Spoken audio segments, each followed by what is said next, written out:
بسم اللہ الرحمن الرحیم۔ السلام علیکم۔ اگر آپ میرے چینل پہ نئے ہیں تو لیبلا اسٹوری کو سبسکرائب کریں اور بیل نوٹیفیکیشن آن کریں تاکہ آپ کو ملتی رہیں تمام ویڈیو اپڈیٹس۔ اب آپ مجھے لیبلا اسٹوری فیس بک پہ بھی فالو کر سکتے ہیں۔ آج کا جو میں ٹاپک لائی ہوں وہ ہے ایک آنسو۔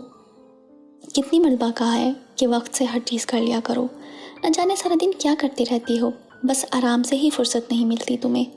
مکرم علی غصے سے دھاڑے۔ کچن میں کام کرتے صفیہ بیگم کے ہاتھوں میں تیزی آ گئی۔ دیکھو، بھوک سے میرے بیٹے کا چہرہ بھی اتر گیا ہے۔ مکرم علی نے نوجوان بیٹے دلاور کو محبت بھری نظروں سے دیکھا۔ ایک تو گرمی، اوپر سے مکرم علی کا غصہ جو کسی کا بھی لحاظ نہیں کرتا تھا۔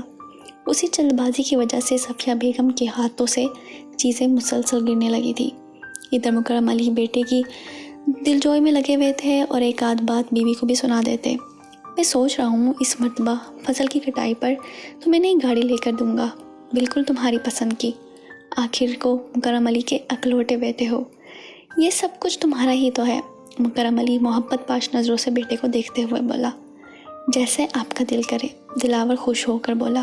اوہ جیو میرا شہزادہ، مکرم علی نے خوش ہو کر نعرہ لگایا۔ اس سے پہلے اب مکرم علی کا رخ اس کی طرف ہوتا، صفیہ بیگم نے جلدی سے کھانا لگانا شروع کر دیا۔ میری اس گھر میں عزت ہی کیا ہے، بس نوکرانی ہی تو ہوں میں سب کی۔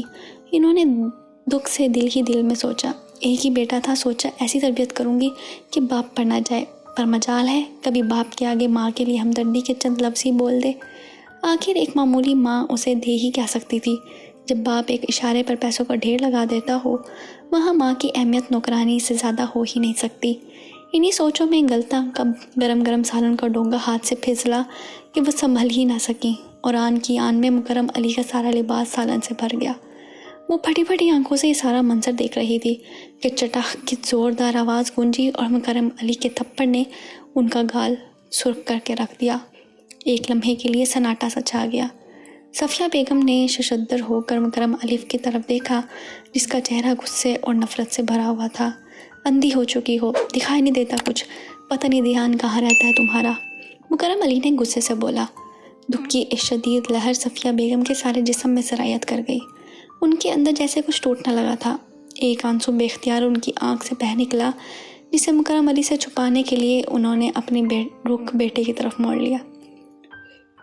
دلاور نے ماں کی طرف دیکھا، آنسو ٹپ سے گرا۔ دلاور کو لگا جیسے وہ اس کے دل پہ گرا ہو۔ بابا، وہ دھاڑا، اس کی آواز ایسے گونجی جیسے زلزلہ آ گیا ہو۔ صفیہ بیگم اور مکرم علی حیران و پریشان پھٹی پھٹی نظروں سے اس کی طرف دیکھنے لگے۔ وہ اچانک اٹھا اور اس کا ہاتھ باپ کی گریبان تک جا پہنچا۔ یہ سب اتنا جلدی میں ہوا تھا کہ صفیہ بیگم روک ہی نہ سکیں۔ مکرم علی کاٹو بدن میں لہو نہیں کہ مصدق ہکا بکا سا جوان بیٹے کی طرف دیکھ رہا تھا، غصے کے مارے جس کی آنکھوں سے چنگاریاں نکل رہی تھی۔ صفیہ بیگم کو خود سمجھ میں نہیں آ رہا تھا کہ وہ کیا کرے اور بیٹے کو کیسے روکے، جو اپنے باپ کا گریباں پکڑ کر بار بار یہی سوال کر رہا تھا کہ اس کی ماں پر ہاتھ کیوں اٹھایا۔ وہ چونک سے گئی، ان کی وجہ سے بیٹا اپنے باپ کا رتبہ بلا رہا تھا۔ وہ کوئی حد بات کرتا، وہ بجلی کی سی تیزی سے آگے بڑھی اور بیٹے کو پیچھے کی طرف دھکیلا۔ دلاور جو ہی پیچھے فوراً ہٹا، ماں کے گلے لگ کر زاروں کا تار رونے لگا۔ مکرم علی کرسی پر ڈھہ سا گیا، جیسے اس کی جان نکال لی گئی ہو۔ اسے لگ رہا تھا کہ یہ ایک بھیانک خواب ہے اور جلد ہی اس کی آنکھ کھلنے والی ہے۔ آنکھ تو صفیہ بیگم کی بھی کھل چکی تھی۔ جوان بیٹا ان کے گلے سے لگ کر کسی بچے کی مانند رو رہا تھا۔ انہیں احساس ہو چکا تھا کہ وہ کمزور نہیں ہے۔